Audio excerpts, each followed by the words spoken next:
Hello everyone, I am Tacet, and today I'm going to be going over the Gems of War Running of the Bulls event, in which the Festival Cow is added to the game. Don't forget, if you still want to get the most recent Mythic, it is still available until this Friday, so basically all day today, Tuesday, Wednesday, and Thursday, and then on Friday reset it will no longer be in a drop table, or at least it won't be the only thing uniquely in a drop table, it will then be in a drop table with everything else. But if you want to go get it, it is still available in Glory Gem Guild and VIP chests for a few more days, so make sure to go do that. But other than that, we have this little new thing. It is pretty underwhelming. It's one of those sacrifice troops, which normally aren't too bad because they do serve a purpose. The biggest issue that every single troop has that sacrifices itself is mainly that Firebomb is better. Like in almost every single possible instance, Firebomb is better, and that is no different with this thing. It gives all other allies a bunch of life, based on magic, a little bit of armor, a little bit of attack, and a little bit of magic itself, and then it kills itself out. Biggest issue with this is it's 9 mana, and it has no mana start. It does not have fast, it does not have swift, it does not have empowered. So yeah, Firebomb unfortunately way better than this, so really no point in using this. It might potentially be okay if something ever summons it or mass summons it, but other than that, this thing is essentially never going to be used directly onto a team. It's just kind of here, and like many commons, it's just going to be pretty much useless. As far as its trait stone, again, it's also pure color, so not much to really use it on. The main two things would be on the priest tier class as well as on humility, both of which are pretty decent actually, but everything else is pretty bad that you could possibly use that trait stone for. Anyways, on to event objectives. We have ourselves the 10% to all of the wild plains, as well as 10% to all tourists, which is basically 20% to nearly the entire kingdom, due to most of them being both tourists and wild plains. As far as our event objective to go do, you're basically going to want to kill a bunch of purple in Explorer, though you can also do it in PvP. If you want to go synergize that with this week's event, it also gives you 40 souls every single time you use a Festival Cow on your team. Generally, if you were to do this, you would just go somewhere that has a lot of purples within the kingdom, and just use any kind of quick team that happens to be using a Festival Cow so that you can get those 40 souls. Generally, going for these 40 souls every single battle isn't really worth it, as actual soul farming teams that happen to use Pharos-Ra are a lot quicker, which is somewhat relevant because Pharos-Ra is actually craftable this week.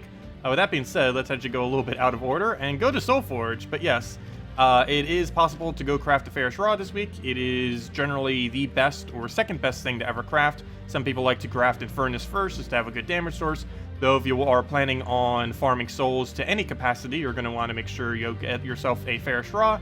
While its ability is pretty average and just does a lot of single target damage into a bit of a soul gain and a little bit of a convert, the main thing that makes this thing so valuable is it has 150% soul gain, which is 100% higher than any other soul gain that you could possibly have if you do not have him.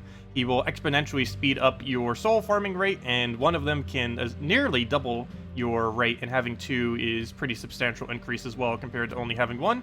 But yes, definitely highly advised to get these things before you bother doing the Dawnbringer grind, as well as before doing the gain all souls for everything grind, as this will end up saving you a lot of time. Just ended up getting the Pharos-Ras before you ever do that. So definitely advised to go get this thing. And things like those 40 souls you could pretty much just always ignore, because once you have a Pharos-Ra, you can farm souls way quicker than that little bit of bonus can. And do keep in mind that 40 souls is not increased by this bonus, so if you use a Pharos-Ra on your team and that other thing that gives 40 souls, it will not be increased by 150%, it will simply just give you the 40 souls. Other than that, the only other thing that's somewhat worth crafting this week is Queen Aurora.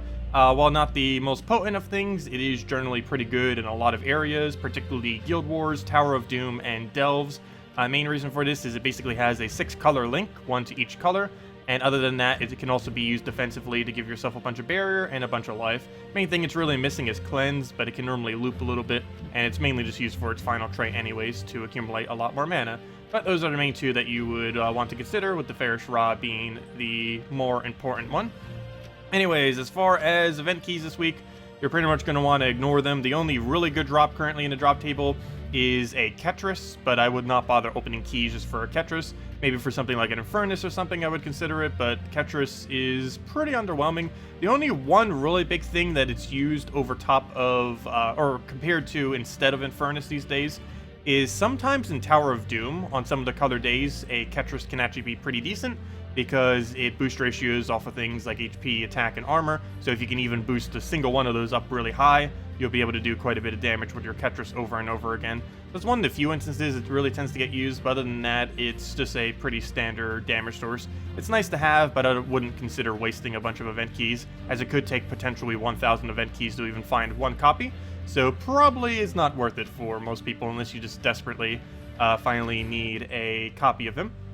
But anyways, as far as doing the event objective in the soul thing, if you want to go get that done, simply go to any explorer that has a lot of purples. As you can see, generally, someplace like Kedar will have like 3 or 4 most of the time.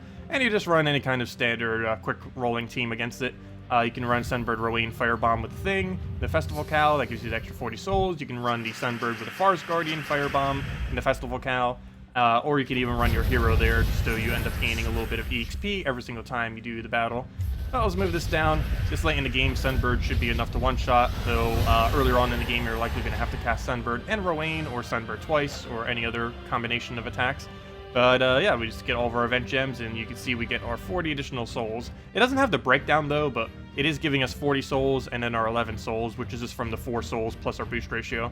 But do keep in mind the 40 souls itself is not boosted by anything, as you can kind of tell by this number being so small. But yeah, it's not really worth farming souls in this method, but definitely worth doing this for the event stuff, because it gives a lot of event keys, if nothing else. But anyways, main thing this week, we have ourselves raids and a few interesting events, but we'll start with actually the events first. We'll save raids for last. But we have several events. We have ourselves a... Oh, I actually forget what pet is this Wednesday. I fail. I don't believe it's a new one. It's one of the repeat ones. But this Tuesday, we end up having ourselves Sea of Sorrows. I completely forget what Wednesday is. It's probably not too relevant.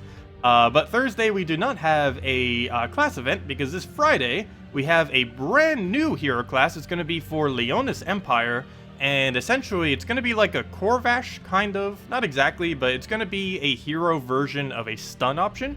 There aren't too many viable stun options other than maybe Corvash and very, very few others. So it's going to be nice to see Hero finally able to do it. I believe the hero class overall isn't going to be anything too spectacular. It's not going to be like Titan or anything.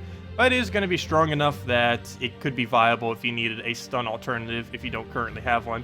So it's going to be pretty nice for that. So overall, above average hero class, but it's not going to be one of the absolute strongest ones, most likely. But we'll see how that pans out. But yeah, that's one of the main things that's going to be happening this week. Other than, of course, raids. So pretty standard raids, except we actually have ourselves a pretty good troop and an okay weapon. The weapon... it's okay in the sense that it could theoretically be good in the future.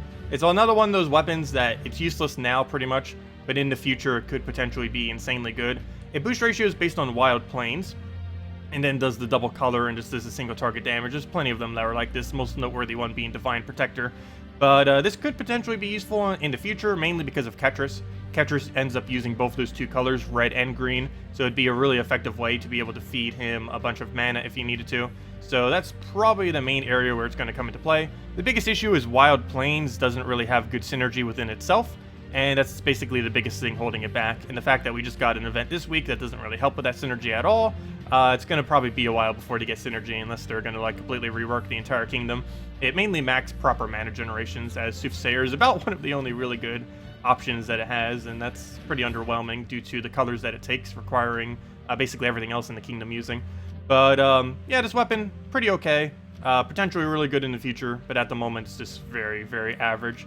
But as far as the troop, it is very good. It's probably one of the best ones that they added to date as far as raid ones are concerned. It has a 3-to-1 boost ratio based on its attack, life, and armor, meaning that's a lot of extra stats to its damage. And that's all going on to its multiplier of 3 to 5 times. And at 5 times, that is basically meaning he's one-shotting that boss almost always. So going to be pretty easy to handle the boss this time around. Though you'll definitely want to make sure whatever else is on your team is capable of handling the rest of the team. But as far as the boss, as long as you have this guy, it's pretty much covered due to how high his damage is going to be against it. It's so high that it could potentially even be used outside of the event if you didn't have too many other options. But as far as what I'll be using initially, it's mainly just going to be Mountain Crusher, Earthcaller, Ketris, and Sunweaver. If you do not have a Ketris, you can replace that out with, where'd he go? You can replace that out with Wild Fang. This either hits, they ended up changing this ability several patches ago, and it either hits the first enemy or the last enemy. and it does triple damage if they are yellow. This basically gives it a 50% chance that it'll hit the boss, and if it does hit the boss, that's a lot of damage since the boss is yellow and it will do triple the amount. So not as much as the Earth Caller would be doing, but still a nice little hit there if you happen to not have a Ketris. Other than that, if you really don't have other options, you can run Earth's Fury into Earth Caller plus double Soothsayer. And if you really didn't have any other options, if you don't have Earth's Fury, you can go Mang, Earth Caller, and then double Soothsayer. Main reason for the Soothsayer is, as I mentioned, he's basically the best mana accumulator from this kingdom. He destroys a single purple into a plus shape, and then gives all other allies 1 magic. While that isn't insanely good on its own, the main reason why it's really good is not only does he have Empowered, but he also has +1 to Brown, and this does stack, so if you are using 2 of them, that would be +2 to Brown, and that stacks with your Banner S2, which could be +4 to your Brown, potentially, all combined together. But basically, you want to build this entire thing either around Ketris or Hero, either or. In this particular instance, we're building entirely around Ketris, of course, since we have a copy of him. So basically, just be doing this. Standard strategy is just throw Mountain Crusher down immediately. Ideally, we would be wanting to use Titan. I'm not currently using Titan, though, but of course, you always gain Barrier there just to make sure you constantly keep tanking. But basically, all we have to do is get a Earth's Fury down, throw that down, and that'll hopefully give a full mana to our second slot. We then 1-shot the boss or 2-shot it once we get really late into them. And then Ketris can handle the other 2 pretty easily. And that's essentially the game plan that we're going to be rolling with for every single one of these battles. I'm going to take that there just so he doesn't really hurt us too much. I'm going to take this yellow as well just because I am scared of that Valraven and don't want it doing anything. I guess we're going to have to take like a green or a blue to get him up. A little bit of a weird start. This doesn't have half mana at the moment. Normally you would have half mana on that, which would make it quite a bit quicker. But it should be fine without it. Tried for the blue there, didn't get it. There's a possibility he'll get his mana, but we'll throw the Mountain Crusher, which we should have had up ages ago. Somehow does not get him full mana. But we'll just take the blue, and this will super easily one-shot him. I don't know what the full breakdown is because there's no automatic thing. But if we just guesstimate that, that's at least like 200 or so. Let's say 210. Or let's just say 180. 180, that's 60. That's 90. Let's just say 90. And that's 450 damage. I think that's going to kill. That's actually probably more towards 500 damage if we actually did the actual math on it. But that is a lot of damage off of his boost ratio. So yeah, it shouldn't really be too much of an issue at all. And you could just run Earth's Fury or Mang with a bunch of Soothsayer supports with the Earth Caller instead if you needed other options. And that's basically going to be able to get through all of the event. But anyways, guys, that's pretty much everything that I wanted to go over. If you still have any other questions or anything you want me to cover, let me know in the comment section below. Hope you all have a wonderful week, and I will see you all later. Goodbye, everyone!